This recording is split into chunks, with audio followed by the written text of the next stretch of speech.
पहले जिंदा जलाने की कोशिश की, फिर स्कॉर्पियो से कुचलवाया। जयपुर में 7 लाख रुपए में मां की सुपारी देने वाली आयुषी शर्मा ने पहले मां और भाई को घर में जिंदा जलाने की कोशिश की, लेकिन कामयाबी नहीं मिली। बाद में मां नीरज। सबसे इम्पोर्टेंट पहलू आपने नोटिस किया है इस पूरी घटना में? बच्चा स्पेशल था, भाई है उसका, उसने 2 बार उसको मारने की भी कोशिश की है। और हम स्पेशल बच्चों के पेरेंट्स को हमेशा माँ बाप क्या ज्ञान देते हैं? हमारे सास ससुर हमें क्या ज्ञान देते हैं? दूसरा सोच लो बेटा, क्योंकि तुम्हारे जाने के बाद कौन इसका ध्यान रखेगा? यही रखेंगे। दूसरा सोचो। बट क्या वो जो दूसरा हम पैदा कर रहे हैं वो हमारे बच्चे का ध्यान रखेगा? वो उसे 2 रोटी देगा? इसकी गारंटी कोई ले सकता है? कोई नहीं ले सकता है। बट इसकी गारंटी ज़रूर मैं ले सकती हूँ कि अगर मैंने अपने बेटे पे 100% दे दिया और उसको मेहनत करके इस लायक बना दिया, सेल्फ इंडिपेंडेंट कर दिया इतना कि वो अपनी रोटी तो खा सके। स्पेशल स्कूल्स हैं आजकल, हर तरीके से उनको ट्रेनिंग दी जा सकती है। कोई भी बच्चा इतना स्पेशल नहीं, आप उनको इतना ट्रेनिंग दे सकते हो अगर आपने अपना 100% उनको दिया है। मैंने दिया है और मेरा बच्चा को मतलब बिल्कुल नॉन वर्बल से मैं उसको वर्बल में लेके आई हूँ।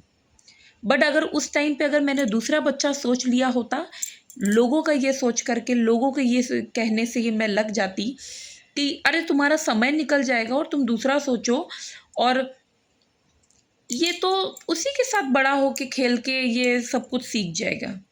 बट मैंने थेरेपी सेंटर में, सॉरी टू से, मैंने ऐसे बच्चे देखे हैं जिनके सिबलिंग्स नॉर्मल हैं लेकिन वो उनमें कोई इम्प्रूवमेंट नहीं है, उनमें कोई इम्प्रूवमेंट नहीं है, क्योंकि वो अपनी ही दुनिया में होते हैं। ऑटिस्टिक बच्चे, उनको उनकी दुनिया से निकालना बहुत टफ है, जिसके लिए हमें पूरा अपना 100% देना पड़ता है।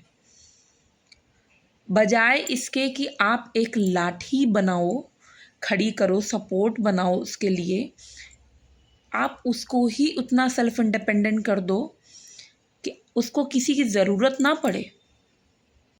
अगर ऐसी औलादें नॉर्मल होती हैं तो मुझे नॉर्मल औलादें नहीं चाहिए।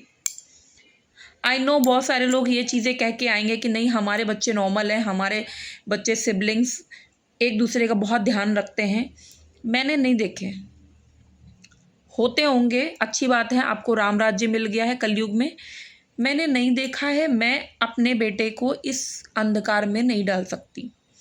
जिस टाइम पे उसके ऊपर काम करना है, ऑटिस्टिक बच्चों के लिए हमेशा डॉक्टर कहता है कि 7 ईयर ओल्ड तक हमें काम करना है, उल्टा खड़ा हो जाना है, हमें अपना 100% देना है, क्योंकि ये टाइम ही उनका ब्रेन डेवलपमेंट का होता है। बट उस टाइम पे अगर हम पेरेंट्स किसी और की बातों में लग के हम दूसरा बच्चा पैदा करना शुरू कर देते हैं तो हमारा 70% टाइम जो है दूसरे बच्चे में जाता है।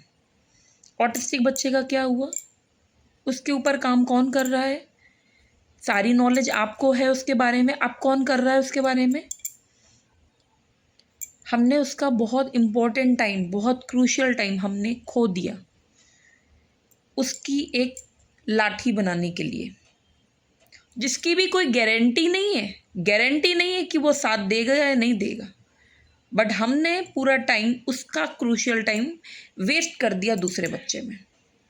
ये मेरा सोच है, सॉरी टू से अगर आप लोगों को बुरा लगे तो, बट ये मेरा सोच है। मेरा सोच मैं अपना साझा कर रही हूँ आप लोगों के साथ